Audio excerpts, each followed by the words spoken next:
So how did NYPD Blue differ from other cop shows at the time, and in particular Hill Street Blues? Well, of course, the profanity was much more extreme. But I think at a deeper level, the storylines really engaged the spirit, particularly as time went on. I remember the story of Jimmy Smith's character when he was dying. That was as good as I can do, and he was wonderful. And that was an instance where the actors and the director and all of the elements came together, and you came to realize just how powerful the medium could be if you let it breathe. Were you involved in the initial casting of the principals, especially Dennis Franz and David Caruso? David Caruso. The name comes slowly to my lips. What was that? Were they first choices? David wasn't my first choice. Although he came, no one could have done that part as well as David did. But I should hurry to say that Junie Lowry and Libby Goldstein did the casting for the show and were wonderful. But David, I felt would, and you know, David was on Hill Street in the early years, but his method is to draw the camera into himself, and I don't mean in a selfish way, but so that the audience begins to imagine what the character's process is, and it sort of bleaches the rest of the world of its reality. It's very, very effective, but ultimately it's depleting, and I was very much against it, and as usual turned out to be wrong. Let me tell you a story. So we didn't get along. I remember I had a heart attack. He wouldn't say a speech, and they called me down to the set, and I was arguing with him, and he was arguing with me, and Bill was there, and Bill Clark, and when the beef was over, I said to Bill, "Now get me to a hospital," because I could feel what was going on.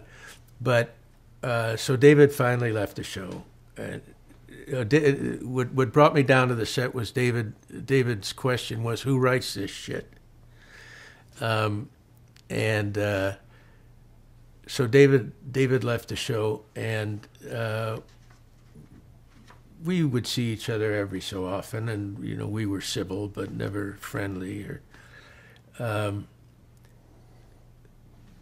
my wife and I have been blessed with 3 children, and the oldest of the 3, Elizabeth, was going to Yale, and she got up to her room and met her roommate, and it was David Caruso's daughter.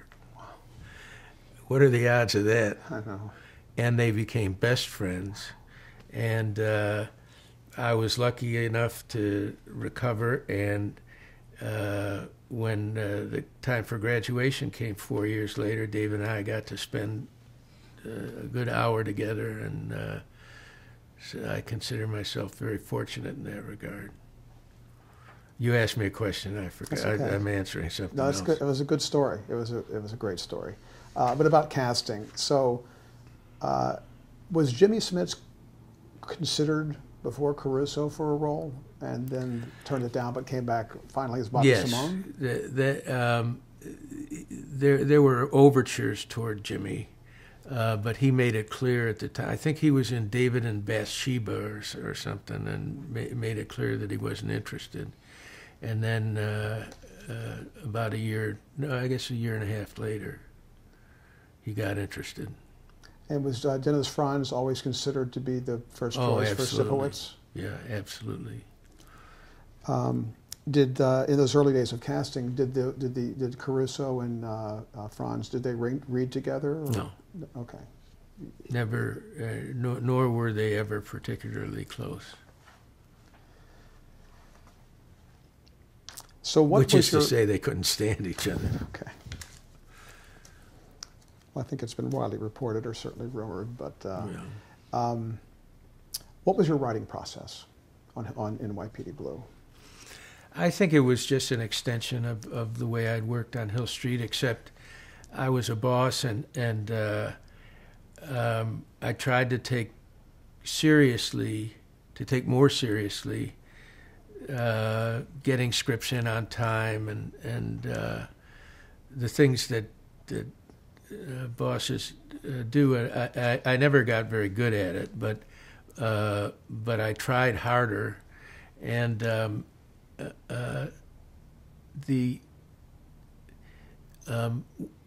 one of the things about NYPD Blue was everyone was excited right away. Everybody sort of knew that we had something, and it was like raising a kid. You know, you sort of tried to take care of it a little bit better. It when you have children, you know, and you've had one or two, and then time goes by, and you think to yourself, if we ever have another child, I'm going to be a better father. and we all tried to be better fathers to that show. Were the story arcs worked out season by season ahead of time, or were you kind of seating your pants, or a combination of that? Seat of the pants. I'm moving around here. Forgive me for if we were 2 or 3 scripts ahead in terms of plotting, that was a lot. And by the end, I remember the last show that we did, we were shooting on 3 different stages simultaneously, and I hadn't written anything for any of the 3 episodes, and I was down there writing and running to the next stage, and it got to where I added a deaf mute so that he wouldn't have to speak. And he was speaking in sign language, and USA Today wrote an article that this character was speaking gibberish because he was just making stuff up as he was going along. But that was toward the end. Well, you were known occasionally for keeping, the cast and crew in suspense, waiting for pages. That's very politely put. And that the typical reaction was like, that's brilliant. It's just somehow it would just be brilliant. Did you find that when you worked up against deadlines, were you better sometimes because of that pressure? Did you ever think about that? Well, the more of a boss I got to be, so that mine was the final rewrite, and I was never more than a day ahead. And it was terribly. It was a great imposition on the actors, the producers, the crew, and the only thing that the reason that they would cut me some slack was because it was very clear that I wasn't indulging myself or anything. It was hard, and it took a long time, and it was very important to me to get it right. That as time went on, and we'll come to talk, I expect, about Deadwood, that became even more the case, and the writing was about people from a different century, and it was very hard to imagine. It just took time. All of it took time, but it was a lot of fun.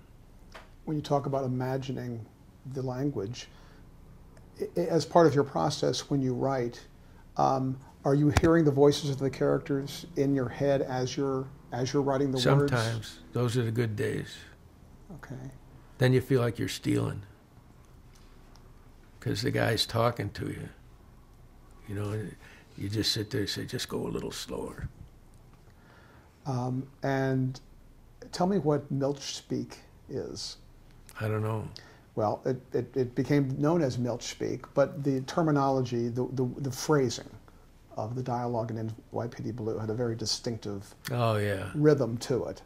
Like, you know, it's like, are the Russians, you know, doing something at the club with that girl? It's like, you know, are they doing something at the club with the girl, the Russians, or with the way you turn things around? So that's the way those are metrics.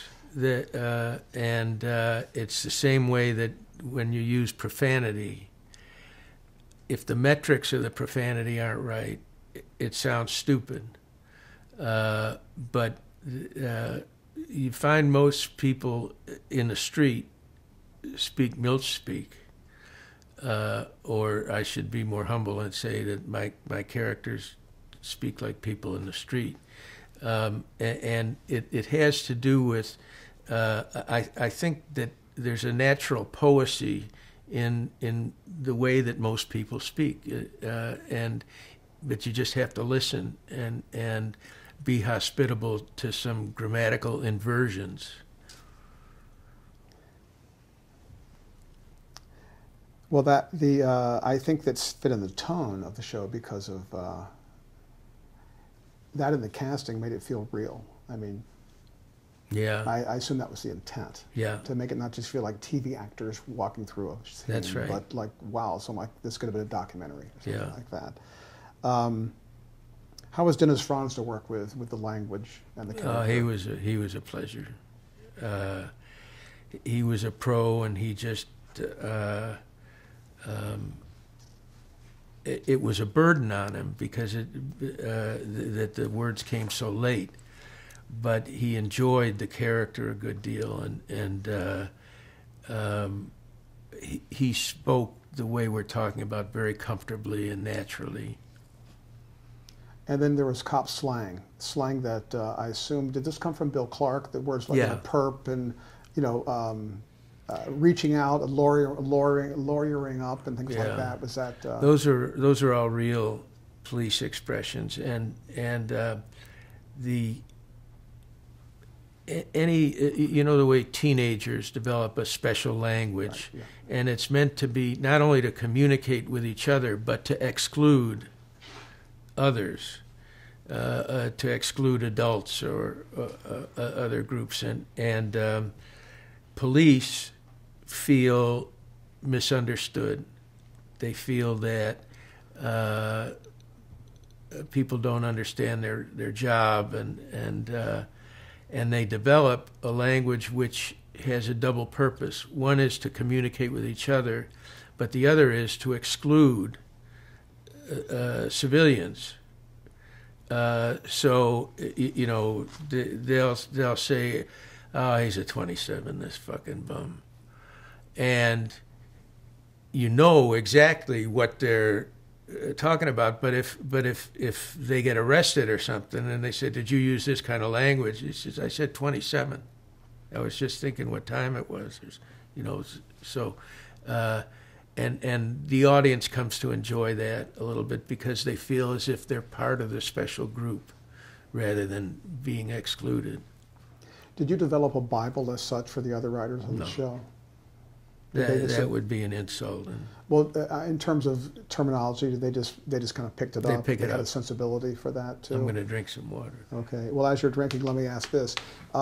Did all the scripts go through your keyboard? I mean, did you have a pass or a take, kind of a finality for all scripts? On NYPD Blue, yes. Okay. Yeah. How about interference with the network? Was there was it there early? Did it last? It was there early, and it didn't last. Did the success of the show end that pretty much? Yes, the ABC was in desperate trouble, and when the show became successful, there were still we still had certain beefs with the censors, but it got a lot easier as time went on. Because early on, I think there were a lot of stations, local stations, that were, maybe 50 or so that didn't air the initial South, couple episodes or something. The South was really tough. I remember they had me go on the Donahue show. That was a big mistake on everyone's part. That it didn't go well, but finally, whatever else television is about, it's also about money, and those stations found occasion to get on board pretty quickly. The sponsors came back, or at least some sponsors, enough sponsors came back, right? That show made a lot of dough. Did story ideas come from the headlines at the time, in addition to sometimes? Was it largely on Bill Clark's experiences as a mostly homicide out of detective? Billy's personal experiences, rather than and we would fly detectives out, 3 detectives at a time, twice a month, and just ask them to tell their best cases, and that was a better way to do it than to get it out of newspapers, because there were little details that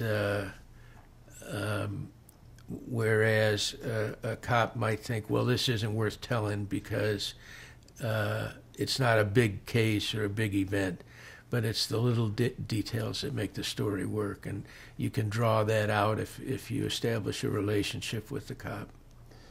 When Jimmy Smits came to the show as Bobby Simone, was there an awareness or a feeling at the time that it kind of cemented the show in terms of how it could progress with them as partners? No question.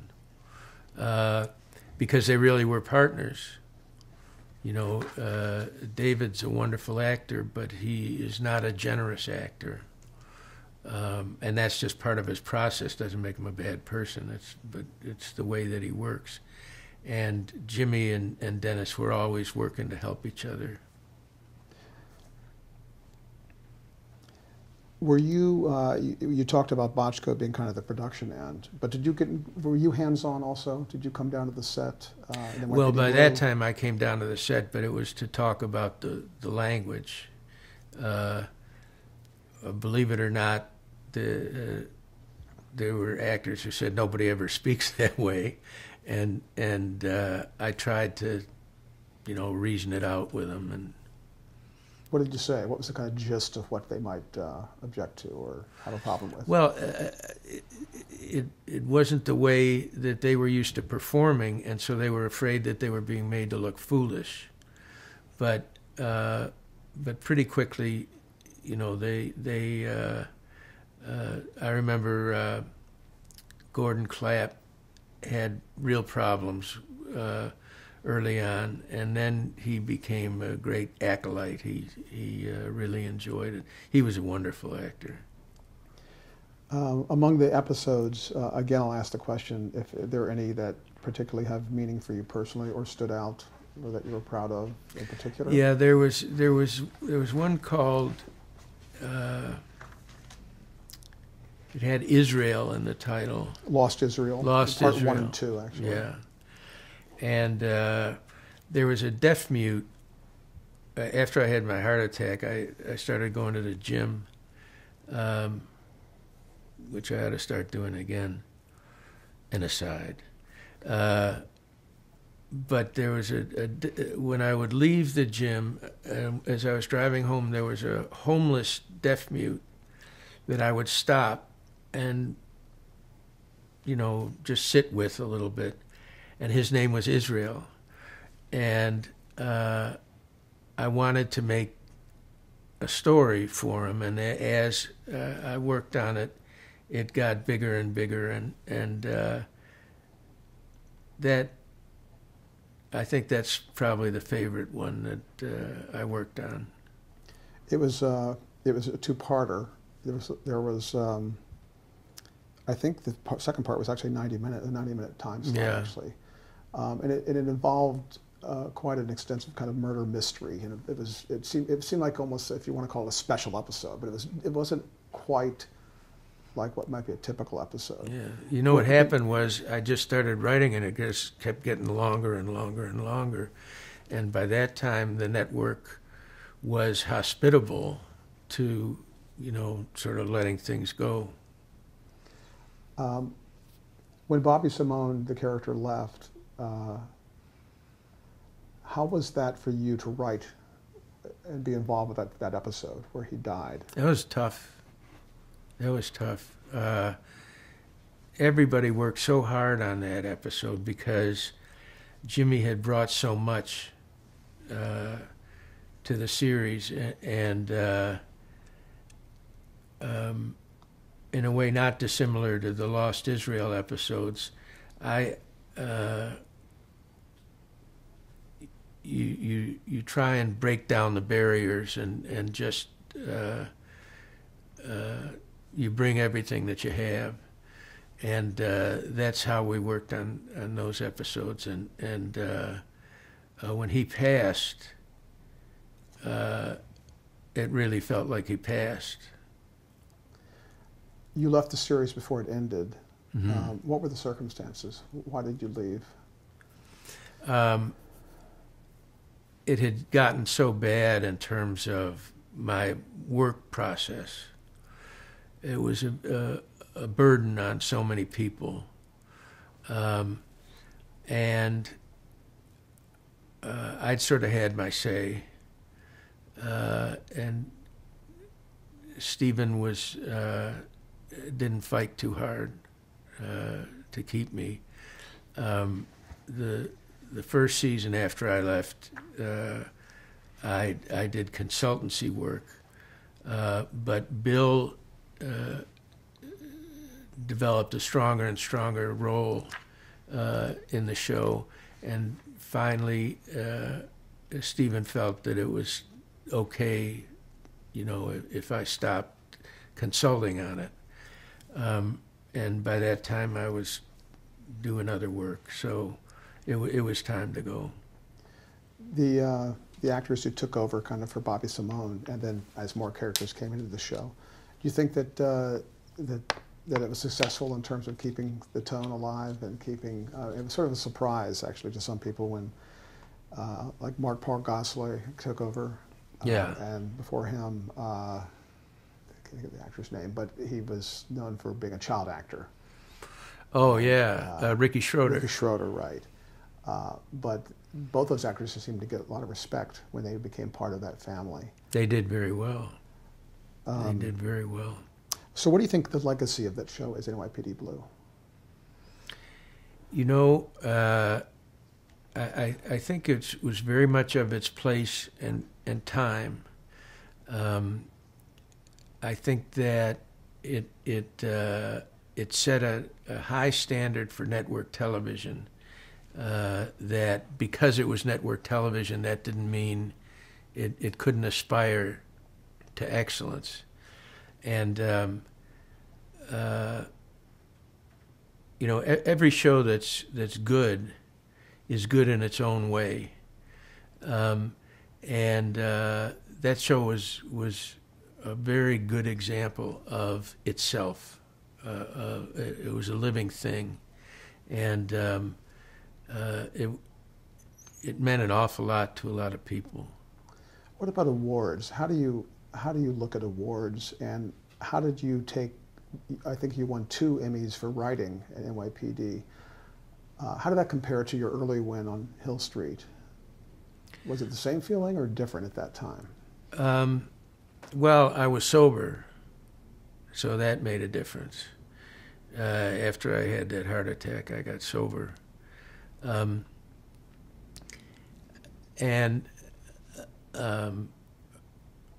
I make a profession of confiding intimate details that no one asked me about. It's one of my rare gifts. it meant a different thing.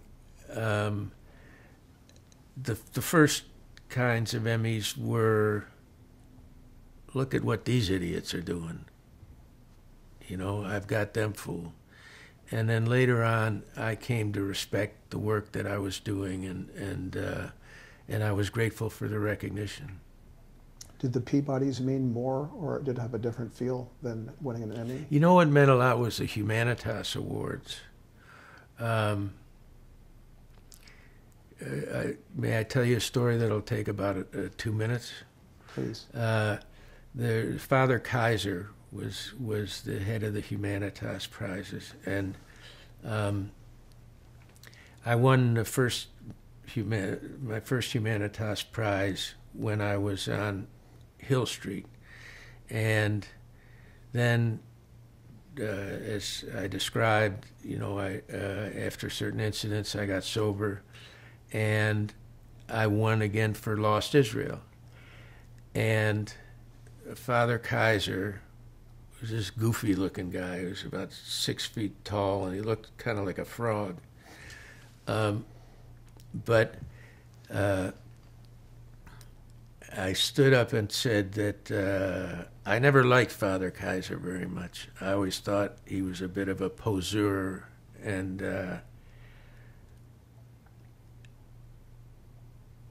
I'm grateful to have lived long enough to come to understand that the shadow in which I felt I had to walk, and which I mistakenly attributed to being the shadow in which Father Kaiser lived, that shadow was in fact cast by God's sheltering hand. And that was, I said, I never liked Father Kaiser because he always looked like he knew something about me I didn't know about myself. And I said I was grateful to realize that shadow was cast by God's hand. And about 6 weeks later, he sent me a message. He was dying, and he asked me to sit with him. And I've always felt that was the greatest gift anyone ever gave me in Hollywood. You co-wrote the pilot to a series called Murder One. Yeah. How did you get involved with that? Reluctantly. It was a show that Stephen was doing, and I was kind of his go-to guy. And it was working on that show, there's a kind of courtesy that you owe your work in terms of not trying to do too much. Because if you do more than you can, you wind up doing less than you're able. And working on Murder One was when I started to fall so far behind on NYPD Blue. But it was a decent show, and we were all just overextended. Who came up with the concept of having one murder case last an entire season? Stephen. Did you think it would work at the beginning? I didn't think about it one way or another. I've always felt that I owe everything in the business to Stephen, and so whenever he asked me to do something, I try to do it. Well, the structure was, as you of course know, the episodes were just titled Chapter 1, through like Chapter 22. Yeah. It's almost like maybe a novel. Was that appealing? Was it difficult to write for? It was difficult to write for because you were vamping a lot. No case is that interesting. and so it became increasingly improbable. So I didn't enjoy it that much, but it had a following, and I certainly don't regret it. And then Brooklyn South. Tell me Ditto. about that. Really? That too was, that's a lot of writing to be doing at once. Right. And in a way, it's disrespectful. But there were some wonderful performances on that show. There was a real good ensemble on that show. Yeah, Titus Welliver was wonderful, and Dylan Walsh. Was there an audience for that? I was certainly among them, but was there it was canceled after, I believe, a season. Yeah, was it ratings, really? CBS was not a good fit for us. They have a different kind of audience. It tends to be older and more by the numbers. No slur intended. I'm probably older than 80% of their audience, but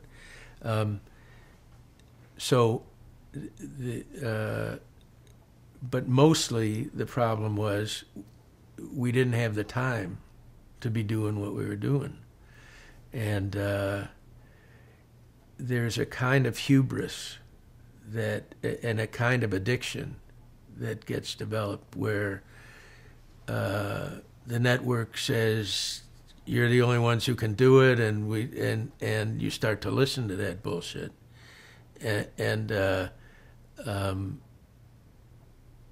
so by that point I regretted my participation. As I say, there's some wonderful work that was done on that, but time was out of joint. Well, at the time, NYPD Blue had already been established, the story of revolving around the 15th precinct, and then Brooklyn South, another cop show, comes along. What was the pitch, or what was the distinguishing difference between Brooklyn South from NYPD Blue? None. Different group, different area, different borough. Well, CBS was even by that time was not as hospitable to adventuresome storytelling. I think if you were interviewing Leslie Moonves, he wouldn't be speaking kindly of me. So, but again, what it really suffered from more than anything else was a kind of creative inattention. I'm just going to mention a couple of titles, and you can just give a reflection or word association if you like. Total Security.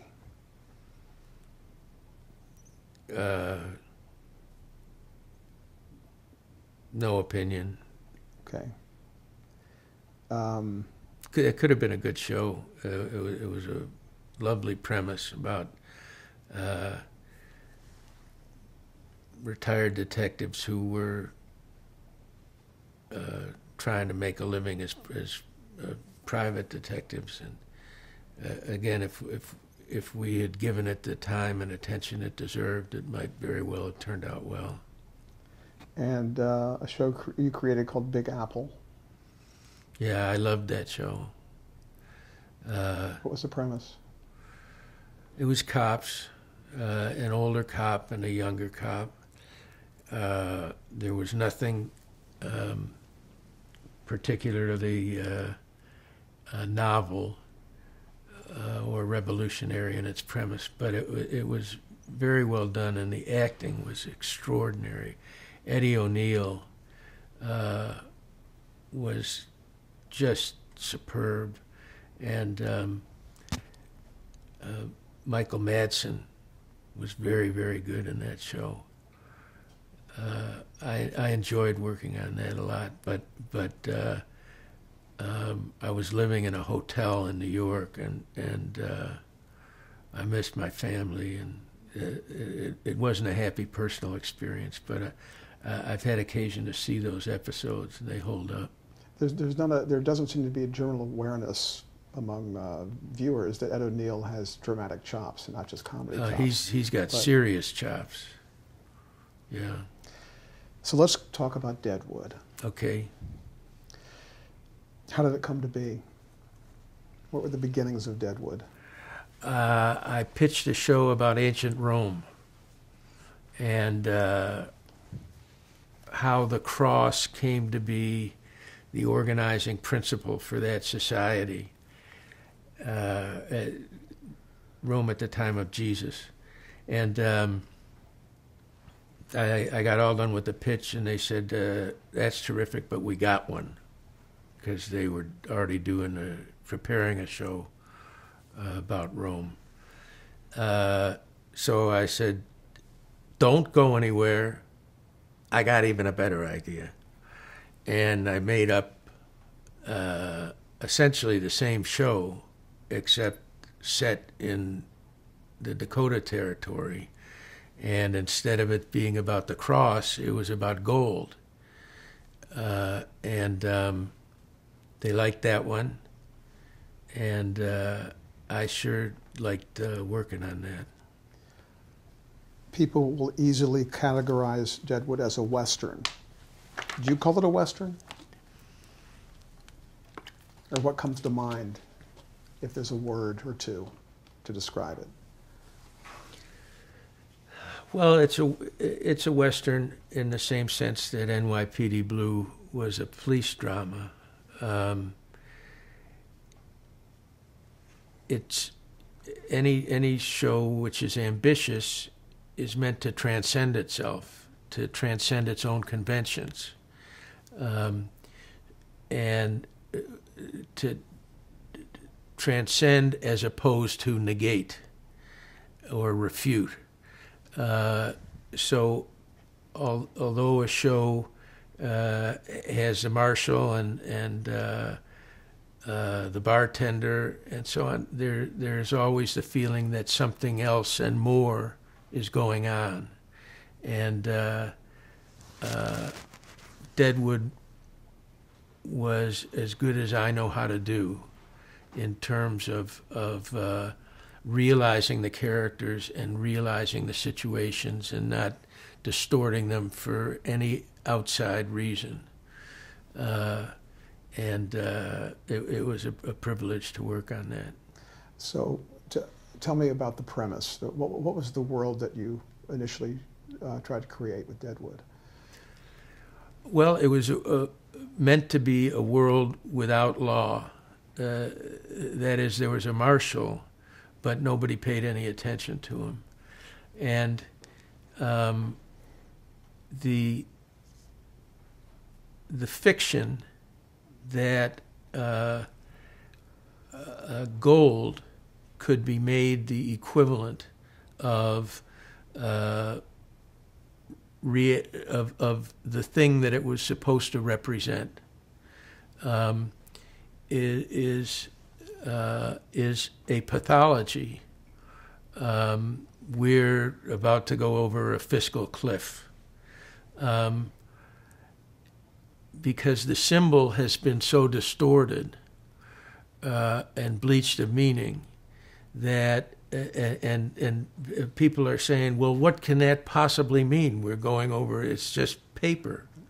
But one of the episodes in Deadwood is called A Lie Agreed Upon. And gold before currency was a lie agreed upon. And when a lie is agreed upon, it liberates a tremendous amount of energy. If I tell a lie and I say, I'm Henry VIII, people look at me and say, well, God bless you, good luck, Henry. But if I can get 50 people to believe it, we become a society, the Henry VIII worshippers. And if I've got any acting chops, I may be able to get them each to give me $50 a week. That's how society organizes and deploys itself around fictions which are agreed upon. And a story is another kind of fiction that's agreed upon. And I was trying in Deadwood to show how those two things coincided, so that people would tell each other different lies and get each other to believe them. And when certain lies were shown to have a certain amount of vitality, then people would agree upon them, and they'd put a school up, for example, or they'd start a government. it was a lot of fun to sort of watch how those things grew. It sounds like it gets into the realm of like perception overtaking reality, or that perception is Sure. all important Sure. and takes on its own reality. Yeah. Is that? Were you influenced by other westerns, whether TV westerns or film? I'm not sure film how many westerns? other westerns I've ever seen.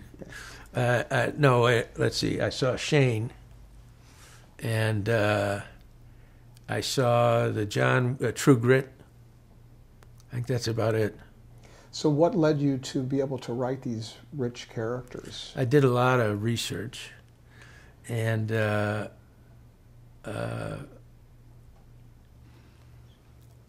you know, writing has an awful lot to do with coming to accept what you know. That the more you trust yourself, the more you discover you're capable of rendering. And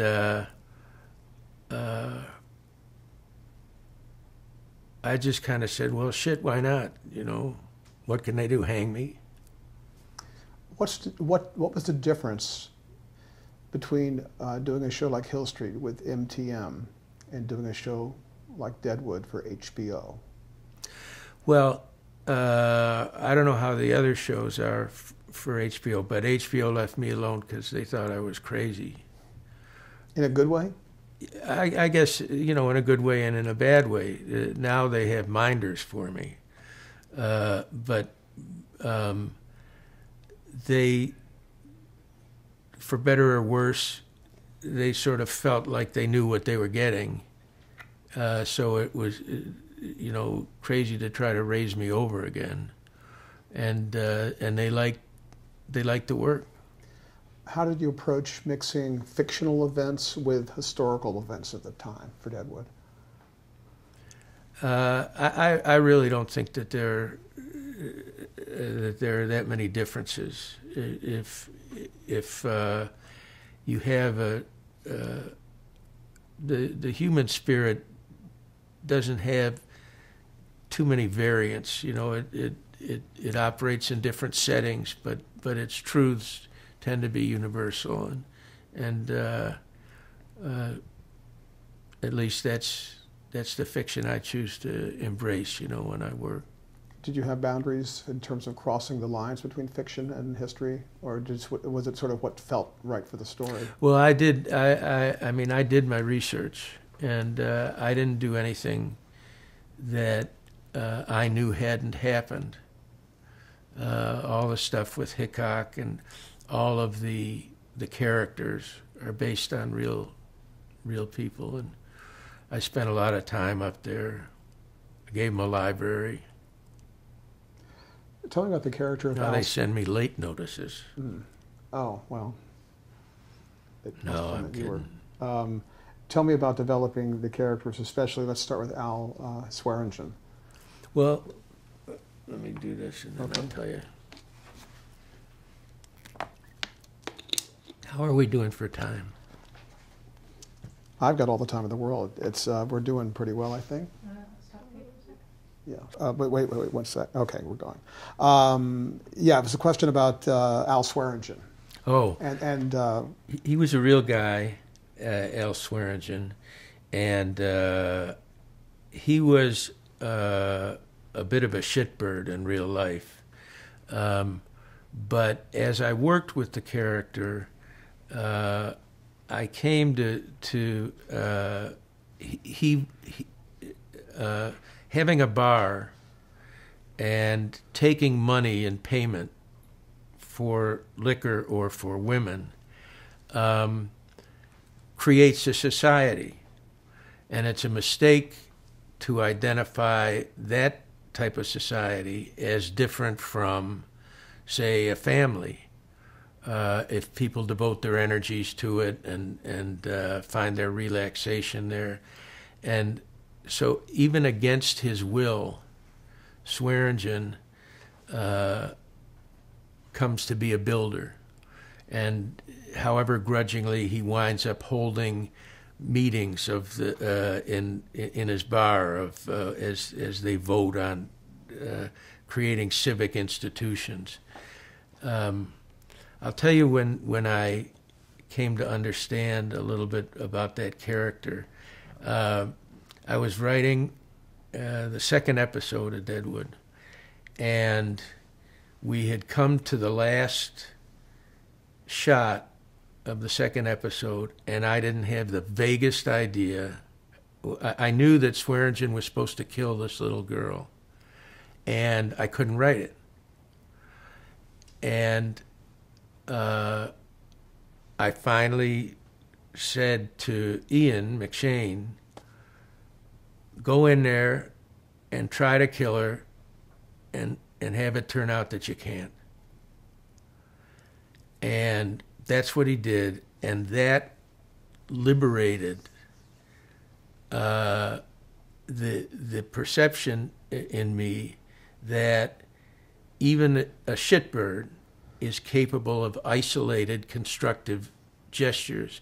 And out of those isolated gestures, that was the little girl whose family had been murdered by Indians. And out of that kind of a gesture on Swearingen's part, the little girl is saved and the society begins to build itself. That's kind of what I meant when I was talking about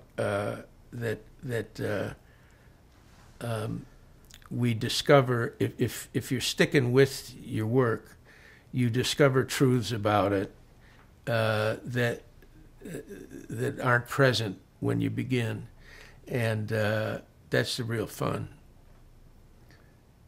How important was symbolism in Deadwood? Oh, symbols generate their meaning out of the submission of energy from the believer, and they're fluid rather than stable. They mean different things at different times, and gold at one moment, the same nugget can be a source of wealth, or it can be a source of destruction, and the symbolism as it strengthens and stabilizes generates more and more complicated social institutions. In terms of casting, were you writing for particular actors? Was Ian McShane in your mind when you thought? No, Eddie. I wanted Eddie to play Swearingen. And wait, I'll finish this. Eddie, I wanted Ed O'Neill to play Swearingen. Oh, right. That would have been interesting. And they wouldn't buy it. HBO wouldn't buy it. Walter Hill directed the pilot. Was that your choice? How did that come to be that? The network wanted Walter. Was there a conversation that you were involved in with the actors about how they should approach this material? And No. Because it was so different. It is so different from what would be, I guess, considered a conventional Western. And because it's so different, the network was scared to death of it. And so they brought in Walter, who, as you know, has made wonderful Westerns before, and in fact made one about Wild Bill Hickok on the same set that Deadwood was shot in. Where is that set? Out in Santa Clarita. It's Gene Autry's. The Melody Ranch? The Melody Ranch, yeah. Listen to you. So I live up there. So that was an existing set that just had to be dressed, basically, for the way for the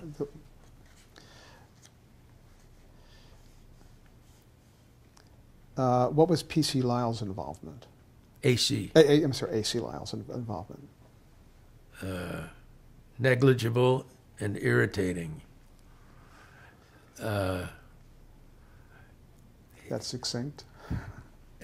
AC's a good guy. When he's been out here since 1930. He was it Adolf Zucker's errand boy or so. something like that. He's like anyway, he's a fixture at Paramount, right? Yeah, he's at like, Paramount, yeah. and my offices were at Paramount at the time, Right. and I went in and I saw him in the commissary, and I asked Walter. I was having lunch with Walter, and I said, "Who is that guy?" Because he has a suit and very spiffy character. And they said he's A.C. Lyles. He was a big producer, and now they've got him as a greeter in the commissary. So I said, well, you tell him he's hired as a producer. And from then on, he came out there every day, and he was strutting around. And he was a good guy, but then he started to, just between us folks, he was little dalliances with some of the extras. And wow, at his advanced age. yeah, Okay. you got to be proud. Yeah. If sometime ask him what AC stands for. Okay. Well, we'll think about that. The language, again, the language in Yeah. Deadwood. I mean, maybe it has a record for all time for the F-bomb, the F word, Yeah. spoken frequently by many characters. What was the reasoning in using, I guess, in a way, modern profanity, as opposed to maybe what it would have been in the more flowery language of the time? Yeah, well, the flowery language of the time was more as it was imagined by the writers of the time. If you look at Stephen Crane, for example, it's a very different kind of language, and my thought was that language complicates as society complicates, and to the extent that this was an incipient or a society coming into being rather than already existing, I wanted a very reductive kind of language, so that language that didn't have enormous resources for subtleties of declaration. But as the society complicated, I wanted the profanity to complicate. I didn't want to diminish the amount of it, but I wanted it to be a more developed and I suppose you'd say discipline, where the particular swear word was important as opposed to fuck this and fuck that. And as the episodes went on, I think you'll identify that that was the process. Was it in your mind that you would get the attention of modern audiences by using the profanity that they're most familiar with, as opposed to trying to be historically accurate with? Yeah, I hope not. I don't think so. I was really trying to imagine the way that people would have spoken at the time, but and the way that that the resources of language would develop and complicate, but maybe there was some a temptation to sensationalize. Wouldn't be past me. I've done lower things. What was the reaction from both the critics and the viewers when it first came on? Well, it was very divided. There was a group that said they never spoke that way. Did you ever hear John Wayne talk that way? Because they had been, what they were holding on to was the Western of their youth. But there was a lot of respectful response, and as time has gone on, a real allegiance has developed to Deadwood, and that's very gratifying. was how would you describe the tone of the show? Exuberant. Really? Yeah, I think that when the spirit is first being tamed, there's a tension between whatever discipline is trying to tame it and the energy, which, you know, even when a character is speaking in very sanctified language, there's an energy, an exuberance to it. You know, when the minister is speaking at Hickok's funeral, if the hand shall say, because I'm not the foot, I'm not therefore of the body of Christ, is it not of the body? There's not too many fucks in that, and the metrics are pretty good. It so happens I stole it from St. Paul, but I'm just telling this among friends. Repeat your question, and I'll. Well, it was. I'm starting to weaken, folks. Oh no, it was about tone. That's yeah. You said exuberant, and so Okay, you're giving an there you example go. of that. So the next question is: now you have a show that it's on HBO. A season is now 12 episodes. They're a little longer than network because they can be 50 minutes plus. Right. I guess that means longer scripts. Right. How did your writing process differ because you had fewer episodes, or No. what No. did it say? It stayed the same, and I would say only that the horizons broadened a little bit. There were chances you were able to take that.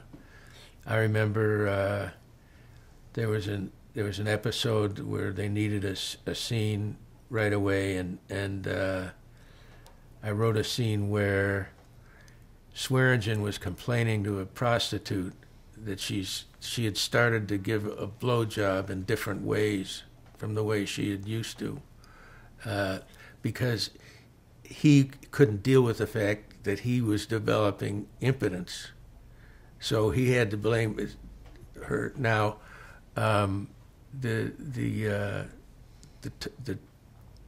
circumstances under which that scene was developed and its tonalities, you know, existed in a kind of fruitful relationship with each other, and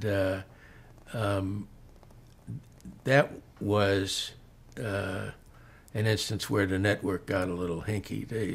That scene scared them a little bit, but they let it go. What about the season? The I guess overview for a season. Did you have that sketched out from the beginning? No, Again, no. Was there some more of the seat of the pants a little bit, or No sense of the overview. how was the budget compared to network primetime shows?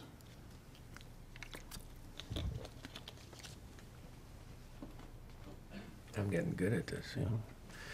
The budget was astronomical.